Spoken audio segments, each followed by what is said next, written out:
Hello everyone, कैसे हो आप सभी लोग। हम आशा करते हैं कि आप सभी लोग अच्छे होंगे और आप सभी लोगों की पढ़ाई बेहतर तरीके से चल रही होगी। हमने पिछले क्लास में इलेक्ट्रिसिटी में heating effect of electric current को पढ़ रहे थे, खूब अच्छे से समझे भी थे।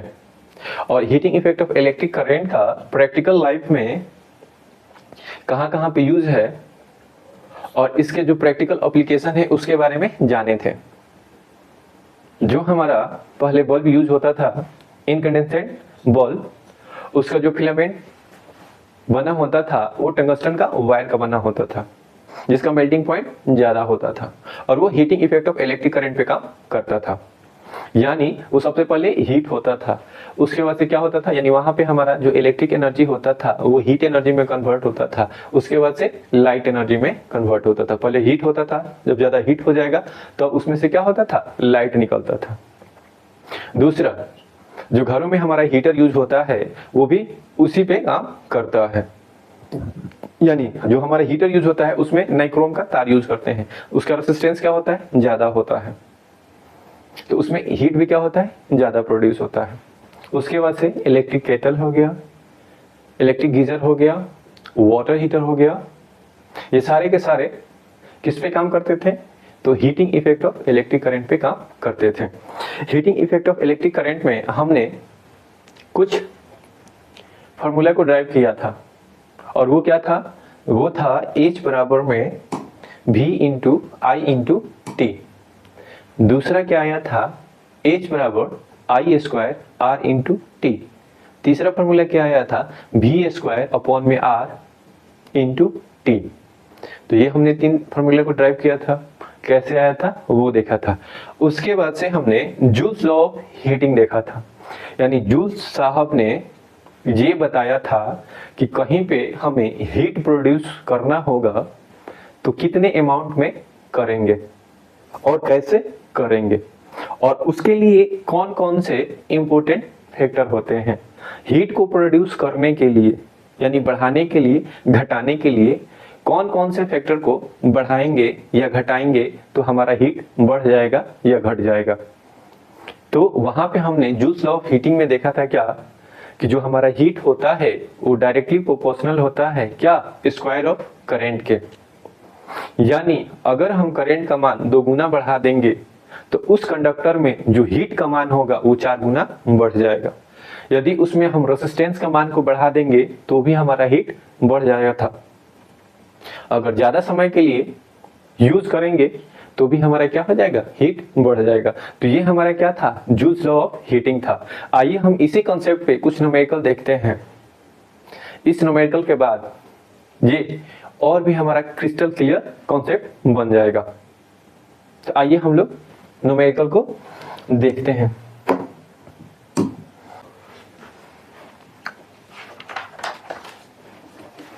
तो ये क्वेश्चन है जो आपके सामने दिया हुआ है। क्वेश्चन क्या है कि an electric heater of resistance 500 ohm is connected to a main supply for 30 minutes. If 5 ampere current flows through the filament of the heater, calculate the heat energy produced in the heater। यानी यहाँ पे एक heater है जो 500 ओम का है और उसमें 30 मिनट के लिए 5 एम्पियर का करंट फ्लो होता है।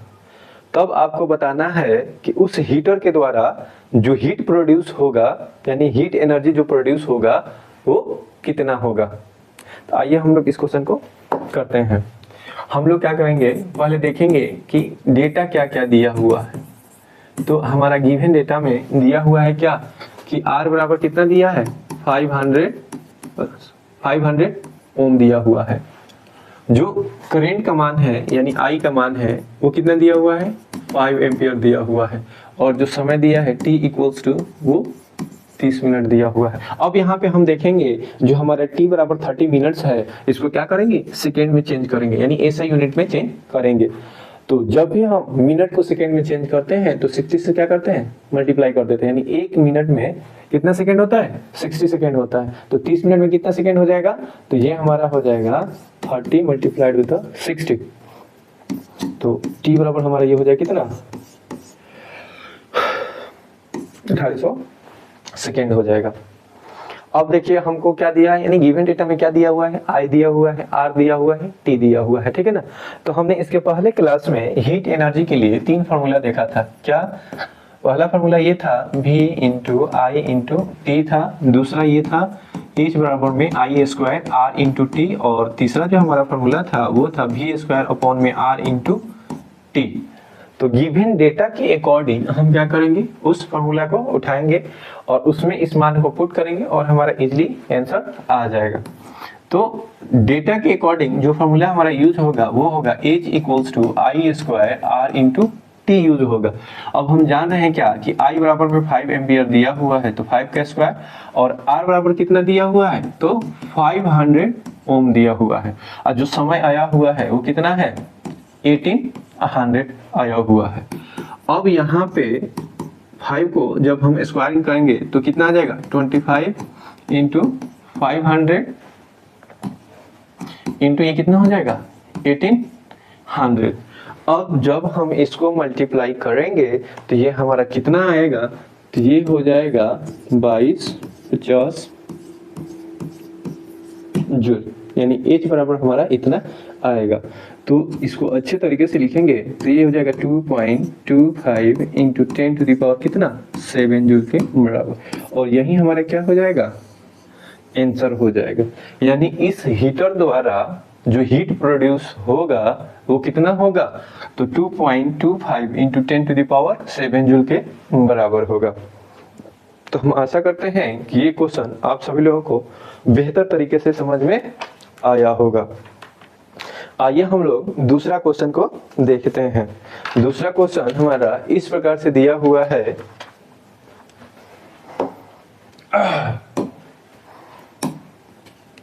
ये वाला क्वेश्चन है, calculate the amount of heat produce in an electric heater or processor 1000 ohm if 6 ampere current is passes through for 10 minutes. इसके पहले वाला जो क्वेश्चन था सेम पैटर्न पे था, तो ये क्वेश्चन बच्चा लोग आपको ट्राई करना है, ठीक है ना। जब आप इसको ट्राई कीजिएगा तो इसका जो आंसर आएगा मैं बता दे रहा हूं, जो इसका आंसर आएगा वो कितना आएगा, तो वो मैं बता दे रहा हूं, वो आएगा 2160 जूल, यानी 2.16 इंटू 10 टू द पावर कितना हो जाएगा 7 जूल के बराबर आएगा। इस क्वेश्चन को आप लोगों को ट्राई करना है और देखना है कि इतना आंसर आपका आ रहा है कि नहीं। ये क्वेश्चन ज्यादा भारी नहीं है, इसके पहले वाला जो क्वेश्चन था सेम कॉन्सेप्ट पे था, ठीक है ना। हम लोग क्या करेंगे, अब अगला क्वेश्चन को देखेंगे। जो हमारा अगला क्वेश्चन होगा वो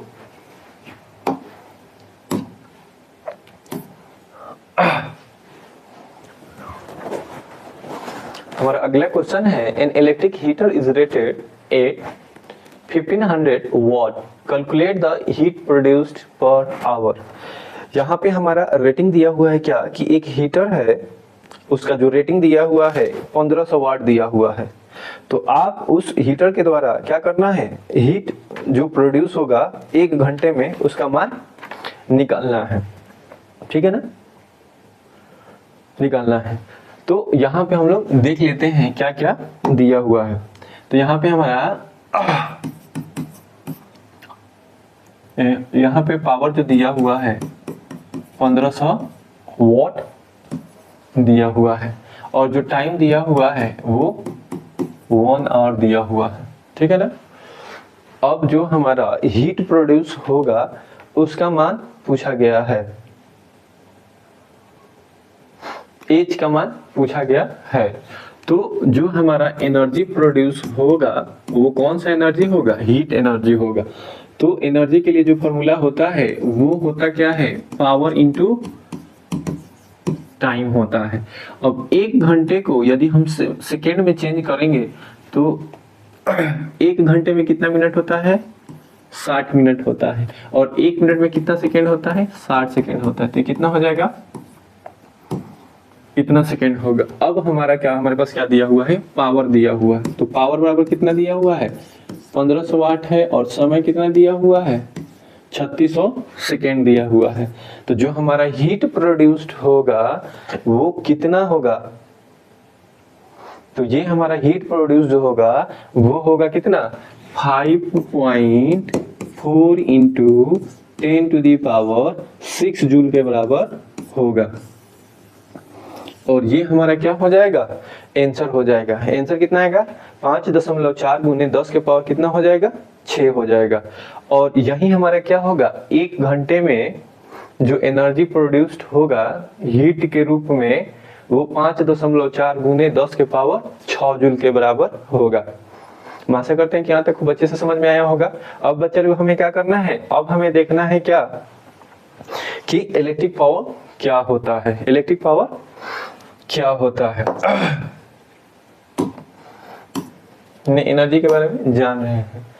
अब इलेक्ट्रिक पावर होता क्या है, electric power is defined as the amount of electric energy consumed in a circuit per unit time, ठीक है ना। तो जो हमारा पावर होता है ये क्या होता है, इलेक्ट्रिक पावर जो होता है वो हमारा क्या होता है,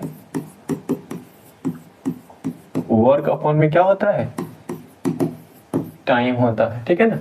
अब वर्क बोलिए वर्क डन जो होता है हमारा अपॉन में टाइम होता है।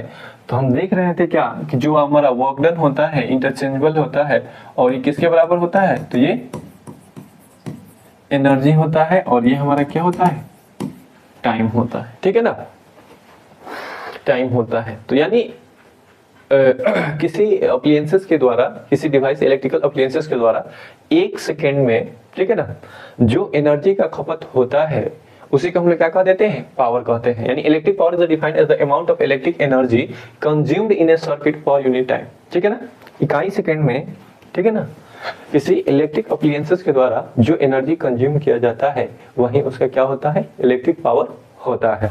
थोड़ा सा देख लेते हैं हम लोग।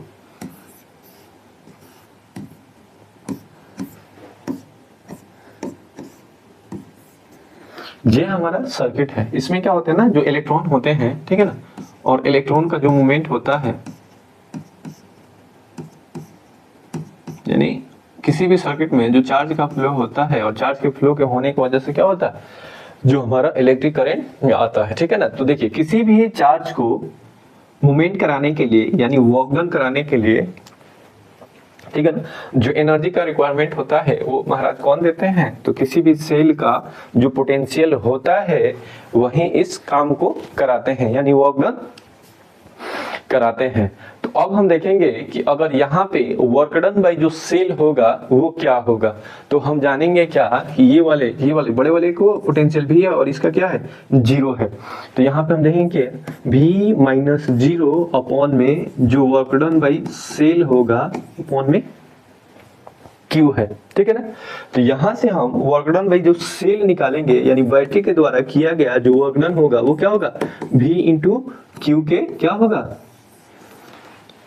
बराबर होगा, V इंटू Q के बराबर होगा। तो ये हमारा वर्क डन जो होता है ये किसके बराबर होगा, तो energy supplied by the cell के बराबर होगा। यानी जो सेल के द्वारा एनर्जी सप्लाई किया जाएगा उसी के बराबर होगा क्या, तो V इंटू Q। अब हम यहां से अगर इलेक्ट्रिकल पावर को निकालें और निकालने का प्रयास करेंगे तो जो हमारा पावर जनरेटेड बाय सेल होगा वो कितना होगा। तो पावर जो हमारा होगा सेल के द्वारा जो जनरेट पावर होगा वो क्या होगा, इलेक्ट्रिक एनर्जी अपॉन में क्या हो जाएगा टाइम हो जाएगा।